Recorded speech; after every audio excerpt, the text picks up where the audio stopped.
ಹೇಳ್ತಾರೆ ಇದು ನೀವು ಹೇಳ್ತಾ ಇದ್ದೀರಾ ಈಗ ಅಂದ್ರೆ ಈಗ ನೋಟಿಸ್ ಸಂಬಂಧಪಟ್ಟಂತೆ ಅದೇ ಕಾಂಗ್ರೆಸ್ ಬಿಜೆಪಿ ಕಾಲದಲ್ಲಿ ಇವೆಲ್ಲ ನೋಟಿಸ್ ಕೊಟ್ಟಿರೋದು ದಾಖಲೆ ಕೊಡ್ತಾ ಇದ್ದಾರೆ. ನೋಡ್ರಿ, ಬಿಜೆಪಿ ಕಾಲದ ನಾವು ಏನಾದನ್ನೇನು ಸಮರ್ಥನೆ ಮಾಡ್ಕೋದಿಲ್ಲ. ನಾವು ಯಡಿಯೂರಪ್ಪ ಮಾಡ್ಯಾರ ಅಂತ ಸಮರ್ಥನೆ ಮಾಡೋದಿಲ್ಲ, ಬೊಮ್ಮಾಯಿ ಮಾಡ್ಯಾರ, ಜಗದೀಶ್ ಅವೇನೂ ಇಲ್ಲ. ನಮ್ಮ ಹೋರಾಟ ನಮ್ಮ ಸಮುದಾಯದ ಭವಿಷ್ಯದ ಪ್ರಶ್ನೆ.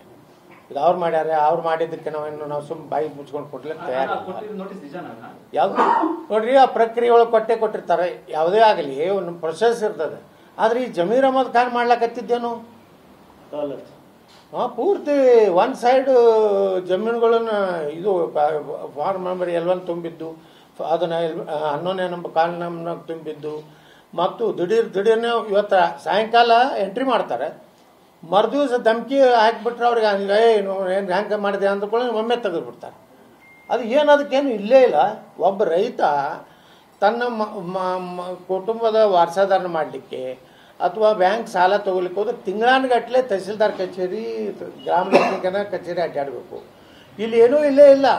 ಅವನಿಗೆ ತಹಸೀಲ್ದಾರ್ ಕೈಗ ಅವನೇನು ಪಾಸ್ವರ್ಡ್ ಇರ್ತದೆ, ಅವ್ನು ಹೊಡಿತಾನೆ. ಒಂದು ದಿವಸ ಕರ್ನಾಟಕ ವಕಫ್ ಬೋರ್ಡ್ ಕೌನ್ಸಿಲ್ನಲ್ಲಿ ಸುನ್ನಿ ಬೆಂಗಳೂರು ಬರ್ತದೆ. ಮರುದಿವಸ ನೀವು ಇಂಡಿ ಒಳಗೆ ಹಂಗೆ ಆಯ್ತು. ಒಬ್ಬ ತಹಸೀಲ್ದಾರ್ ಕೇಳಿದ್ರೆ ಯಾವ ಇಲ್ಲ ಸರ್ ನಾ ಈಗ ತೆಗಿತಾನ ತೆಗೆದ್ಬಿಟ್ಟ.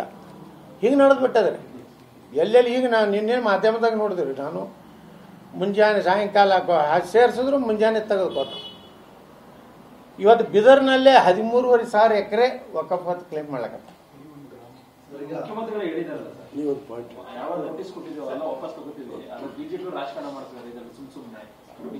ಸರ್, ನೋಟಿಸ್ ಕೊಟ್ಟಿದ್ದು ವಾಪಸ್ ತಗೋದೊಂದು ಭಾಗ, ನೋಟಿಸ್ ಕೊಡ್ಲಾರ್ದೇನೆ ಎಂಟ್ರಿ ಮಾಡ್ಯಾರಲ್ಲ. ನಾವು ಹೇಳುದು ಬರೇ ನೋಟಿಸ್ ಕೊಟ್ಟಿದ್ರಲ್ಲ ಅಷ್ಟೇ ಅಲ್ಲ, ನೋಟಿಸ್ ಕೊಡ್ಲಾರ್ದೇನೂ ಎಂಟ್ರಿ ಮಾಡ್ಯಾರ. ನೋಡ್ರಿ, ಒಂದು ಬಿಜಾಪುರ ಜಿಲ್ಲೆಯದು ಸಿಂದಗಿ ತಾಲೂಕಿನ ಯರಗಲ್ ಬಿಕೆದು ಒಂದು ಉದಾಹರಣೆ ಕೊಡ್ತೀನಿ. ಅವರಿಗೆ ಏನೂ ಗೊತ್ತಿಲ್ಲ ಪಾಪ. ಈ ಒಂದು ಹೋರಾಟ ನಾವು ಪ್ರಾರಂಭ ಮಾಡಿದ್ಮೇಲೆ ಆ ಮಠದ ಸ್ವಾಮಿಗಳು ಶಂಕರ ಮಠ ಹತ್ತಿದೆ 8 ಎಕರೆ, ಅವ್ರಿಗೆ ಗೊತ್ತೇ ಇಲ್ಲ. 2018ರಿಂದ ಅವರು ಉತ್ತಾರಿ ತೆಗಿಲಿಕ್ಕೆ ಹೋಗಿಲ್ರಿ. ಲ್ಯಾಂಡ್ ರೆಕಾರ್ಡ್ಸ್ ತೆಗೆದೇ ಇಲ್ಲ. ಅದಕ್ಕೆ ನಮ್ದೇ ಇತ್ತು ಬಿಡೋಂತ. ನಮ್ಮ ಮಾನ್ಯ ಹೋರಾಟ ಚಾಲು ಆದ್ಮ್ಯಾಗ ಹೋಗಿ ತೆಗಿಲಕ್ಕೆ ಹೋಗ್ತಾರೆ. ಅದ್ರೊಳಗೆ ವಕಫತ್ ಬಂದಿದೆ.